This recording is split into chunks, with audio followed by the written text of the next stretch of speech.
विलक्षण कहा गया कि अस्य रे मन हो देवम चक्षु, ऐसा क्यों कहा गया? कहते सूक्ष्म विविहित विप्रकृष्टादि सर्व इंद्रिय विषय व्यापकत्व अपेक्षा। कहते हैं जो कैसा है मन, कैसा सूक्ष्म है, विविहित है, पृथक है, प्रकृष्ट रूप है, विविहित सूक्ष्म विविहित प्रकृष्ट आदि सारी इंद्रियों के विषय का व्यापक की अपेक्षा को लेकर कहा गया। अतः ये जो मन है सारी सूक्ष्म ही है और कैसे अंदर है और विप्रकृष्ट सारी इंद्रियों को विषय को व्याप्त करने वाला होने से है कि नहीं। सर्वे अनंता मन वा का प्राण आदियों के ऊपर व्यवहार करने वाला है तो सभी को उनके उनके जो विषय है उन विषयों को व्याप्त करके देता है। अतः सारे उन जब जो भी इंद्रिय है यदि मन से जुड़ेगी नहीं तो वो कोई भी इंद्रिय किसी भी व्यापार को नहीं कर सकती, है कि नहीं। इस प्रकार से वो कहते हैं चक्षु, ये मन कैसा है, चक्षु आदि से विलक्षण भी है, सूक्ष्म है, विवेक है, विप्रकृष्ट आदि जो दूर दूर है उनसे दूर भी है, सारी इंद्रियों के विषय का व्याप्त की अपेक्षा को हो वहां पर इसको अस्य मनो देवम चक्षु ऐसा कह दिया है। इस प्रकार से यानी इंद्रियों से पृथक भी है और उन इंद्रियों के विषय को व्याप्त कर लेता है और सूक्ष्म ही है। इस प्रकार से अब आगे वर्णन करते हैं।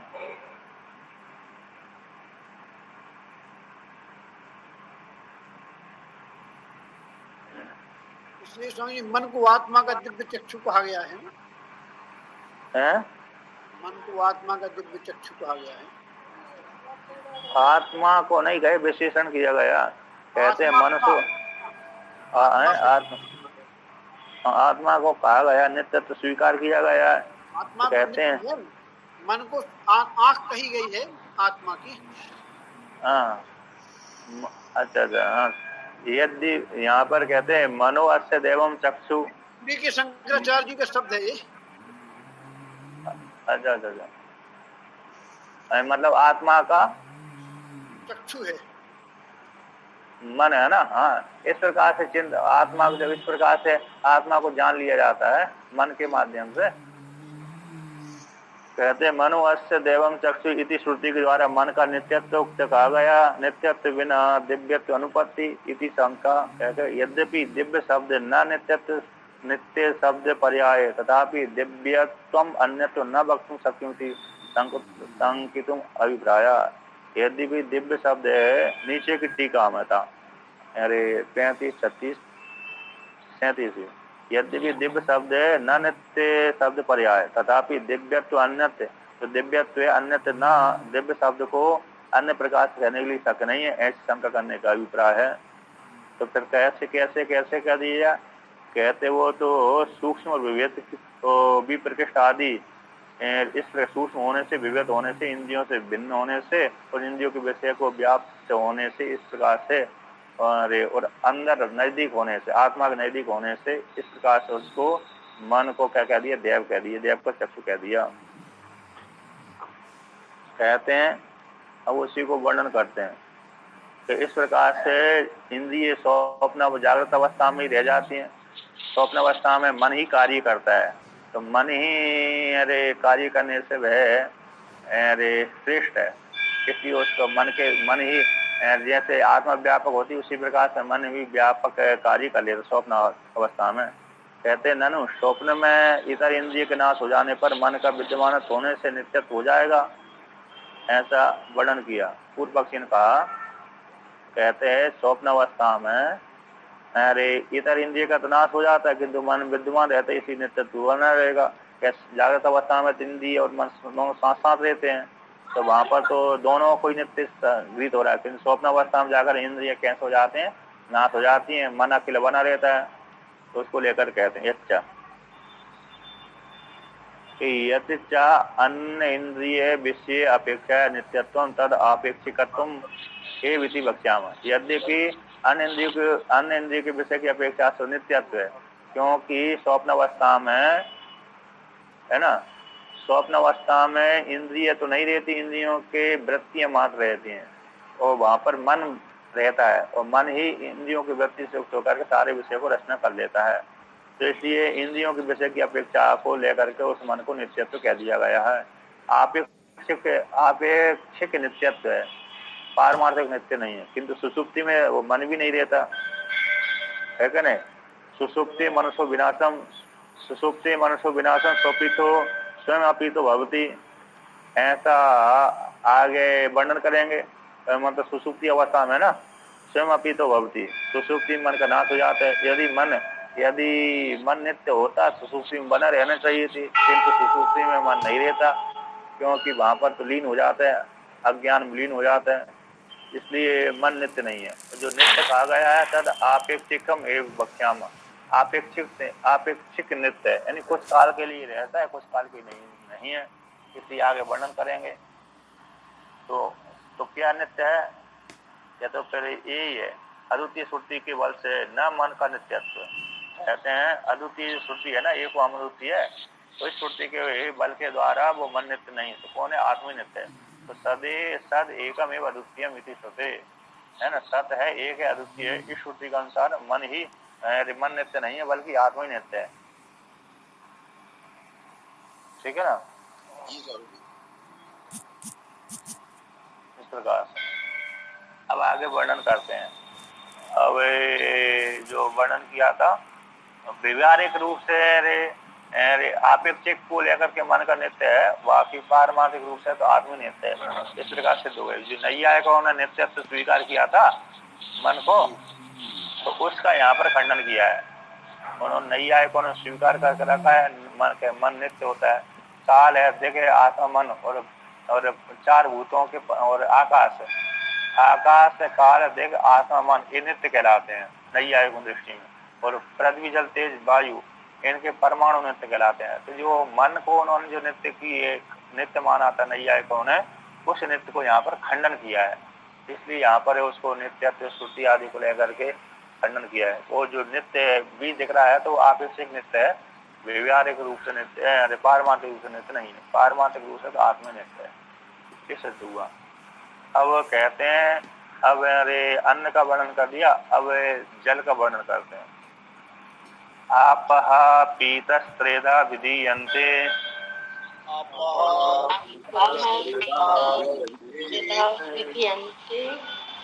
तासां यः इष्टेविष्टो धातुस तन्मूत्रं भवति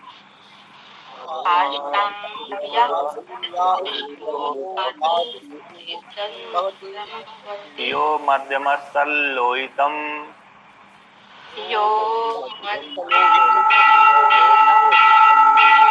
यो अनिष्टा सा प्राणः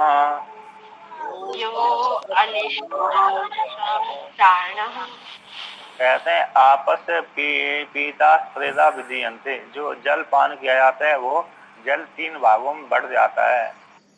कहते तासाम या स्तविष्टो धातु तन्मूत्र भवति, वो जो पिया हुआ जल है उस तीन भागों में प्राप्त हो गया। उस तीन भागों में प्राप्त होने वाला जो उसके मध्य में तीन भागों के में प्राप्त होने वाले जो जल, उस जल के मध्य में जो जल स्तविष्ट धातु है, स्थूलतम भाग है वह जो जल का स्थूलतम भाग है। स्थूलतम भाग कैसा, मूत्र भवती, तो मूत्र के माध्यम से निकल जाता है, मूत्र हो जाता है। इसके पश्चात तो अब दूसरा भाग कहते हैं वो तो जल्दी निकल जाता है कि नहीं। अब आगे कहते हैं जो उसका मध्यम भाग है वो क्या करता है, जल का दूसरा भाग परिणाम को प्राप्त करके कहते हैं यो मध्यमा सतल लोहितम, जो मध्यम भाग है जल का वह लोहित रक्त बन जाता है ना। तो उसमें रक्त के साथ, अन्न के रस के साथ जुड़ करके रक्त बन जाते हैं, लोहित में रक्त। तो मध्यम जल का जो मध्यम भाग है रक्त हो गया। कहते हैं उसका जल का जो सूक्ष्म भाग है ये अनिष्ठा सा प्राणा, उससे पुष्ट हो जाते हैं जल के सूक्ष्मतम भाग से। तो तथा आप पीता त्रेधा विधीयन्ते तासाम या स्तविष्टो धातु तन्मूत्रं भवति यो मध्यमस्तल्लोहितं भवति यो अनिष्टा सा फलो भवति भक्ष्यति आपो मया प्राणो न पिबति विच्छेदे चेता इति। कहते हैं तथा उसी प्रकार से आप जो पिया जाता है, जल जो पिया जाता है वह तीन प्रकार से विभाग को प्राप्त होता है। साधारण जो तीन जो जल है तीन भाग को विभाग हुआ, उसके मध्य में जो स्थविष्ट धातु है, स्थूलतम जो भाग है जल का, तन मूत्र भवती, वह मूत्र हो जाता है ना। यो मध्यम से तद लोहितम, जो मध्यम भाग है वो लोहित हो जाता है। यो अनिष्ट प्राणो भवती, कहते हैं जो अनिष्ट है वो प्राण हो जाता है, सूक्ष्म भाग जल का। उसी प्रकार से श्रुति आगे वर्णन करेगी कि आगे के आपोमय प्राणो, ये जल प्राण कहते हैं जलमय है, न पिबते, यदि जल का पान नहीं करेंगे तो विच्छेद्यता इति, तो विच्छेद को प्राप्त हो जाता है। यदि जल नहीं पान करेंगे, 10-15 दिन नहीं पिएंगे तो व्यक्ति प्राण निकल जाएंगे व्यक्ति के, है कि नहीं। जो जल पान करता है उसके लिए, जो जल पान नहीं करता है उसके लिए तो बात अलग है। मनुष्य की बात है ना।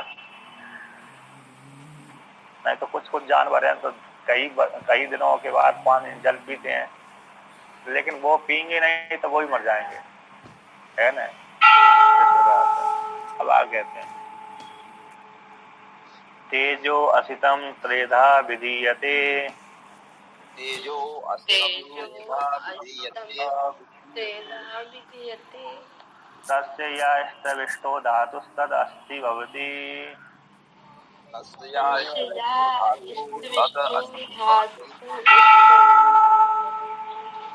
यो मध्यमः स मज्जा, यो मध्यमः स मज्जः, यो अनिष्टा स वाक्, यो अनिष्टा स वाक्। कहते हैं तेजो अष्टम त्रेधा विधि से तेज का जो खाया जाता है वो उसका 3 प्रकार से विभाग हो जाता है। खाए हुए तेज 3 भाग से विभाग को प्राप्त हो जाता है। कहते तत्स जो 3 भाग का प्राप्त हुआ तेज है, उस तेज के मध्य में तत्स जो स्थूलतम तेज का जो स्थूल घी और तेल वगैरह का ग्रहण करते हैं उसका बताया गया है स्वामी। हाँ वही है तेज, मतलब यहाँ पर घी तेल ये पदार्थ है। घृत हो गया, अरे तेल हो गया, सरसों का तेल हो गया, और सूरजमुखी का तेल हो गया, नारियल का तेल हो गया। इस प्रकार से तेल को लेकर के घृत है विशेष रूप से। कहते हैं घी खाने से अच्छी बात कुछ होती है। हवा कहते हैं तो कहते हैं जो तेज खाया जाता है वह तेज 3 भागों में प्राप्त हो जाता है। सोना भी तेज है ना, सोना कोई चीज खा जाते हैं लोग, कुछ बना करके पिघला, वो ऐसा भस्म बनाई जाती है, ऐसे नहीं खा सकते सीधे। अच्छा ऐसा नहीं खाना, बस होना। हाँ, स्वर्ण भस्म अलग अलग भस्म बनाई जाती है, पहले शोधित किया जाता है उसको। हाँ सही सही। चांदी की भस्म सभी की भस्म बनती है। हाँ तो देखिए अब आगे कहते हैं जो तेज 3 प्रकार विभाग को प्राप्त हो गया, तेलीय पदार्थ मतलब तेज, तो तत्व उसका जो स्थूल विष्ट धातु है, जो उसको स्थूलतम भाग है उससे हड्डी बन गई, घृत तेल आदि की स्थूलतम भाग से हड्डी बन गई। कहते हैं यो मध्यम से, यो मध्यमा जो मध्यम भाग है जो तेलीय पदार्थ का घृत आदि का, उससे मध्यम भाग से मज्जा बन गया। क्या हो गया? मज्जा। कहते हैं उससे जो अरे सूक्ष्म भाग है उससे क्या हो गया? अनिष्टा। जो अनिष्ट भाग है सूक्ष्म भाग है सब वाक है, उससे तेलीय पदार्थ से घृत से वाक है, अरे घृतमय वाक है ना। आयुर्वेद घृतम, ये भी वाक आते हैं, आयु घृत है, घृति आयु है, अतः आयु बढ़ा देते घृत, और घृतमय है वाक है, अतः घृति ही वाक हो जाती है, क्योंकि घृत से ही वाणी पुष्ट होती है, वाक इंद्रिय पुष्ट होता है, अच्छा व्यक्ति बोलता है। इसलिए जो पहले वेद पढ़ते थे जोर जोर साम गान का गान करते हैं ना, तो साम गान का गान करने वाले व्यक्ति खूब घी खाते थे, तभी वो वाणी स्पष्ट रूप से उच्चारण होती थी, यानी ताकत मिलती है ना। नहीं तो वाणी बोलेंगे जोर जोर काम गान करेंगे तो उसमें ताकत है खर्च हो जाती है कि नहीं। तो फिर ताकत नहीं मिलेगी, शक्ति बल नहीं मिलेगा तो फिर उच्चारण कैसे करेंगे व्यक्ति। इस प्रकार से अब आगे कहते हैं तो जो मज्जा है हड्डी के भीतर रहता है ना, आगे वर्णन करते हैं। ततः तेजो असितम तैल घृतादि भक्षितम त्रेधा विधीयते, उसी प्रकार से तेज को जो खाया जाता है, तेल घृतादि, जो तेल घृतादि जो खाया जाता है उसका त्रिधा विधीयते, 3 प्रकार से विभाग हो जाता है। तस्य यो, उस जो 3 भाग का विभाग उसके मध्य में उस तेज का, तेल घृतादि का, यह विष्टो धातु तदस्तु भवति, उसका जो स्थूलतम भाग है, वो स्थूलतम भाग उससे हड्डी बनती है। यो मध्यम समज्जा है, जो मध्यम भाग है वो मज्जावंती कहते हैं। अस्थि अंतर्गत स्नेह, अस्थि के भीतर गया हुआ जो स्नेह है उसको मज्जा बोलते हैं, है ना। अस्थि के भीतर गया हुआ, मध्य में गया हुआ स्नेह, यानी जोड़ो है ना, जोड़े कोई तो मज्जा बोलते हैं क्या नहीं। हरिओम। मज्जा तो यहाँ पर अस्थि अंतर्गत बोला है, स्नेह। हाँ, ये ठाकुर साहब बताएंगे, ये बायोलॉजी वाले हैं जी। मज्जा स्वामी जी हड्डी के अंदर होता है।